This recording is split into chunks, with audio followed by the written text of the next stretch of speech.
other sort of external cue is when I started getting too busy. People have this weird idea that more is better when it comes to coaching, that having more clients. I mean, I know one guy who was quite proudly telling me about his 67 clients.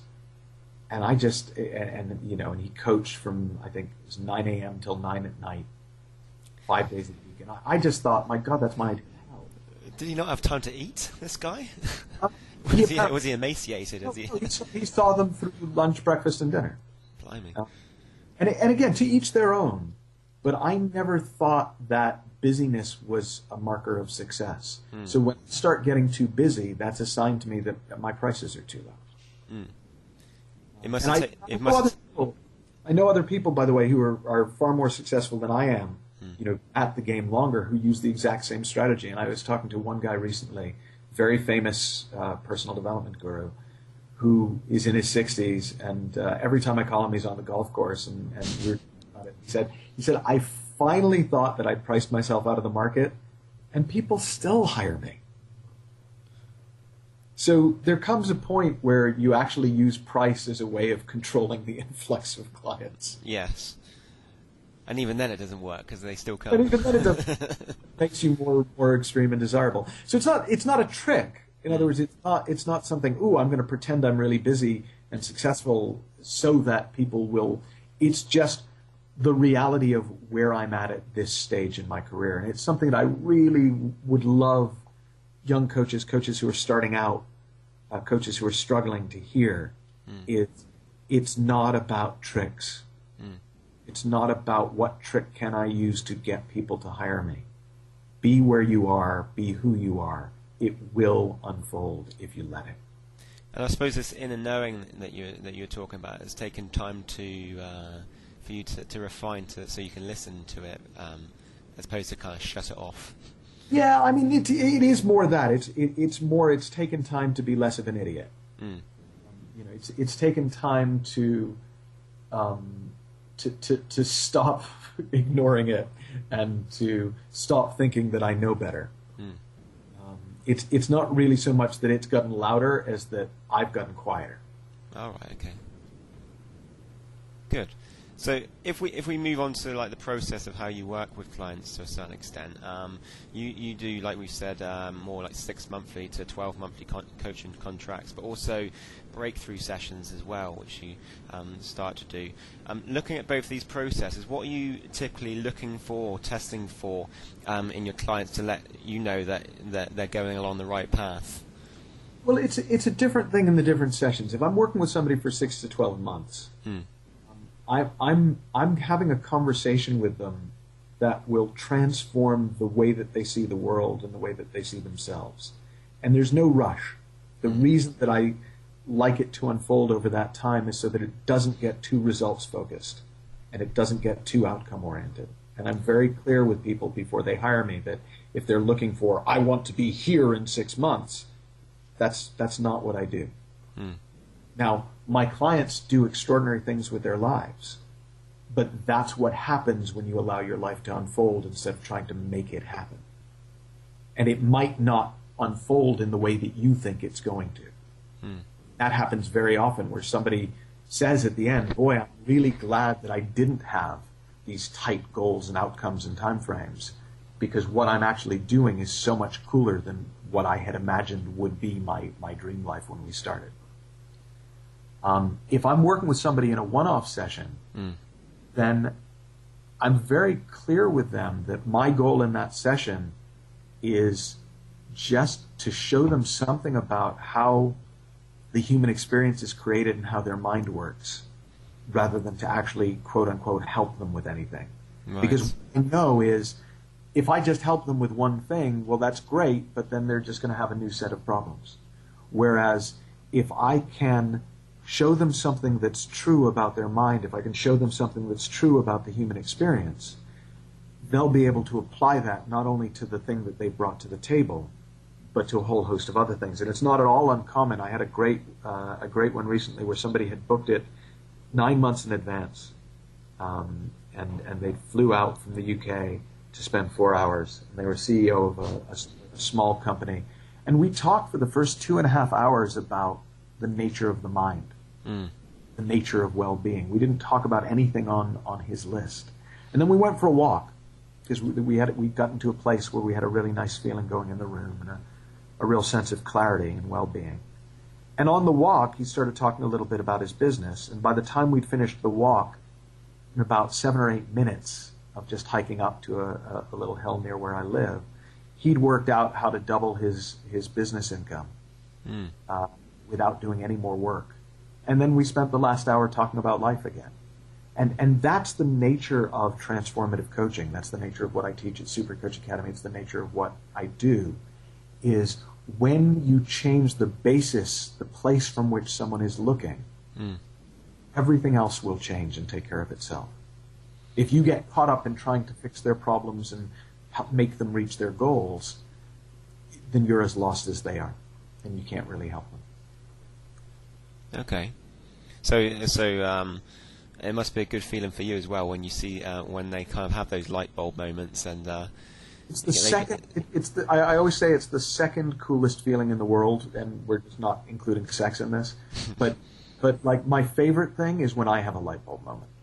My second favorite thing is being with somebody else when they have one. Right. And when you go through that process, what's typically, from your experience, the common things that hold people back from getting that light bulb moment or getting what they want, in a sense? Well, I think there's a couple of things. One is, without question, the thing that most holds people back from getting a light bulb moment is the speed of their thinking, the speed of their mind. I use a totally made-up scale. I first heard this idea from one of my mentors, a guy named George Pransky, and he doesn't teach it quite like this, but I just like this. And in a sports car, there's a tachometer that shows the revolutions per minute on the engine. Yep. And every car has a sort of an ideal RPM. Well, human beings have TPM. We have thoughts per minute, and we have optimal TPM. And if we have like 0 to 50 thoughts per minute, and again, I'm making the numbers up, but if we have 0 to 50 thoughts per minute, we tend to experience an incredible feeling of well-being, an incredible sense of peace, and a real openness to insight, to things coming to us out of the blue, to inspiration, to ideas that just come from somewhere beyond our ordinary everyday mind. At 50 to 150 thoughts per minute, we're in the flow. We're in the zone, we're in the groove, we're responding appropriately and dynamically to whatever's happening. We're saying just the right thing at just the right time. That's very often our best coaching sessions happen in that sort of zone. Right. We get up 150 to 250, and we're still doing well, but there's a little bit of stress beginning to come into it. There's a little bit of a sense of, I've got to stay on top of it now. I've got to kind of keep in control. I've got to sort of monitor it.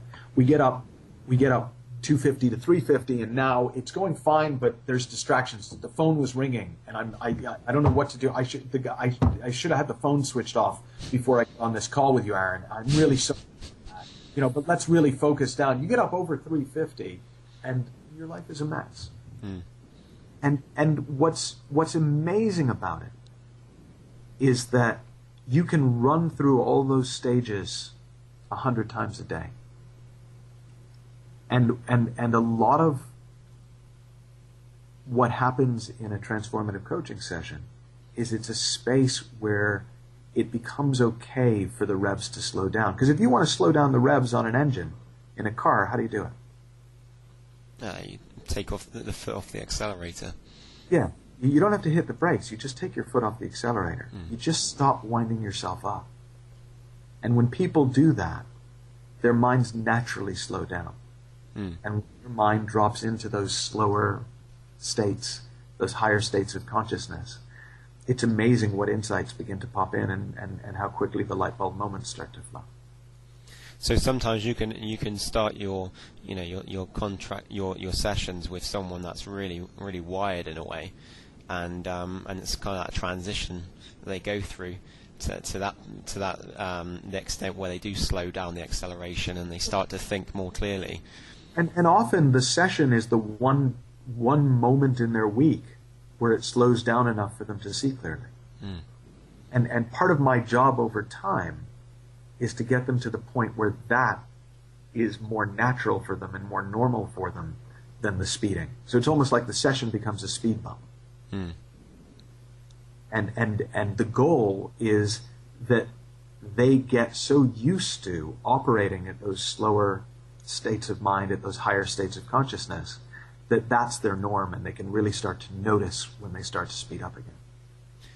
Well, you have a quote in one of your books where it says happiness leads to success much more than success leads to happiness, and I'm just thinking about the kind of people that you work with, like CEOs and movie directors and things like that. Have you normally had much resistance to this when you consider that? In a generalized way, we live in quite a materialistic world, and you hear a lot of successful people advise, be prepared for long hours and have persistence, but they rarely say be happy when you do it. Do you experience much resistance from that kind of way of thinking? Do you know, it's interesting. I experience almost no resistance except from people who are caught up in trying to succeed the hard way. Right. People who are already successful know that I'm telling the truth. Mm. Because even if they got there the hard way, they know that's not it. The only people who really have trouble hearing this, like I say, are the people who have created their identity around being really busy and working really hard, and that's what I'm good at, and I'm just going to, make this like a motorboat, and I'm just going to get there, and don't tell me to slow down and be happy, because life is about results, mister. And and that's fine. I'm not really on a mission from God in that way. I'm not trying to convert the world to happiness. But I have noticed that most people, that's what they really want. They want to have a more wonderful experience of being alive. Mm. And it's so much easier than they think. And the kindness of the design is that when you slow down, when you put a higher priority on your state of mind than your achievement, it doesn't actually limit your achievement. It actually opens up even more of it. Mm. That's interesting, and it must be a good experience for you as you were discovering it through your experiences and realizing that this is the way that it works for you and for a lot of other people as well when you're coaching them. What a relief! I'd always thought I was doing it wrong.